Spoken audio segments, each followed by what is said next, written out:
Hello friends, நான் உங்கள் கார்த்திகா.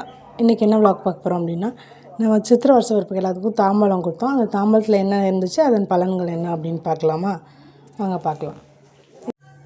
தாம்பழத்துக்கு வந்து ஃபஸ்ட்டு ஒரு பிளேட்டாவது பாக்ஸு இது மாதிரி எது வேணால் செலக்ட் பண்ணிக்கலாம். நான் இந்த கூட செலக்ட் பண்ணியிருக்கேன் இந்த தடவை. அதில் வந்து ஒரு ப்ளவுஸ் பீட் வைக்கணும். ப்ளவுஸ் பீட் கொடுக்குறனால வஸ்திரதானம் கொடுத்த பலன் நமக்கு கிடைக்கும்.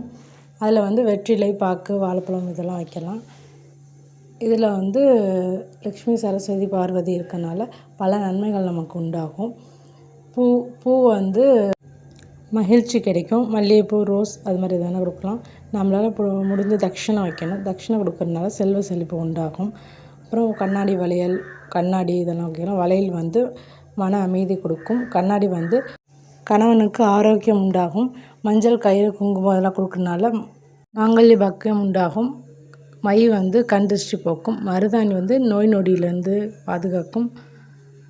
இது மாதிரி நம்ம எல்லாமே கொடுக்கலாம். சீப்பு வந்து கணவனின் ஆயுள் நீடிக்கும். இதில் வந்து இதுதான் கொடுக்கணும் அப்படிங்கிறது கிடையாது. வெறும் வெற்றிலை பாக்கு, வாழைப்பழம், பூ, மஞ்சள், குங்குமம், கயிறு வச்சு மட்டும் கொடுக்கலாம். நம்மளால் எது முடியுமோ அதை வச்சு கொடுக்கலாம். இந்த மாதிரி வீடியோ உங்களுக்கு வேணும் அப்படின்னா சேனலை சப்ஸ்கிரைப் பண்ணிக்கோங்க. லைக் பண்ணி ஷேர் பண்ணுங்கள். தேங்க்யூ. டாட்டா, பாய் பாய்.